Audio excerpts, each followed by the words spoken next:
Hello everyone Ansari sir ATP channel सकलोके स्वागतम जनाइছোঁ যিসকল कैंडिडेटे इतिमध्ये आसाम डायरेक्ट रिक्वायरमेंट एग्जाम दिसे अर्थात ग्रेड 3 और ग्रेड 4 कारण সেইসকলৰ रिजाल्टर डेट অসমৰ মুখ্যমন্ত্ৰী माननीय হিমন্ত বিশ্ব শৰ্মা ছাৰে ডিক্লেয়াৰ কৰিছে।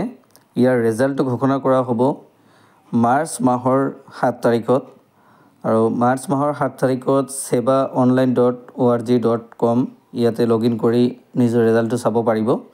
যিসকল ক্যান্ডিডেটে এক্সাম দিছে সিহঁতৰ ৰিজাল্টটো ওয়েবসাইটৰ জৰিয়তে চাব পাৰিব। নিজৰ আইডি আৰু পাসওয়াৰ্ড লগইন কৰিব পাৰিব আৰু ইয়াৰ কাট অফ কেনেকুৱা যাব পাৰে এক্সপেক্টেড কাট অফ কিমান হ'ব পাৰে ক্যাটাগৰি ওয়াইজ দিয়া হৈছে। জেনাৰেল ক্যান্ডিডেটৰ কাৰণে গ্ৰেড 3 যিসকল ক্যান্ডিডেট হায়াৰ সেকেন্ডাৰী পাস কৰি যিসকলে গ্ৰেড 3 ৰ এক্সাম দিছে সিহঁতৰ কাট অফ এনেকুৱা ধৰণৰ হ'ব পাৰে। জেনাৰেলৰ কাৰণে 118 to 128 EWS যদি আছিল কাৰোবাৰ তেতিয়া হলে 110 to 120 OBC MOBC 112 to 122 OBC MOBC যিসকল ক্যান্ডিডেট বেছি হ'ব সিহঁতে আকৌ জেনাৰেলতো যাব পাৰে। SC ৰ কাৰণে কম হ'ব পাৰে 110 to 120 ST P 107 to 1117 ST Hills 88 to 98 PWD 91 to 101 grade 3 যিসকলে গ্ৰেজুৱেচন পাস কৰিছে সেইসকলৰ কাৰণে এনেকুৱা হ'ব পাৰে। জেনাৰেল ক্যাটাগৰি 147 to 152 55 এনেকুৱা হ'ব পাৰে।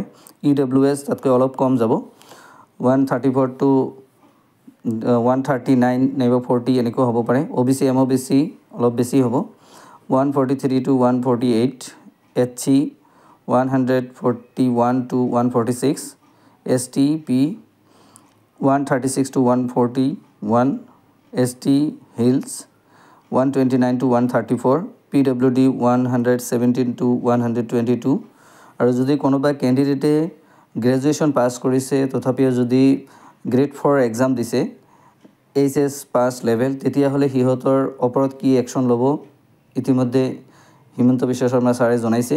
আৰু গ্ৰেড 4 ক্যাটাগৰি হিচাপে কেনেকুৱা কাট অফ যাব পাৰে general category 79 to 84 HC 73 to 78 STP 71 to 76 ST Hills 63 to 68 OBC MOBC 72 to 77 EWS 73 to 78 PWD 53 to 58 আৰু পৰৱৰ্তী ভিডিও পাবলৈ হলে চেনেলটো সাবস্ক্ৰাইব কৰিব আৰু যিমান পাৰে শেয়াৰ কৰি দিব।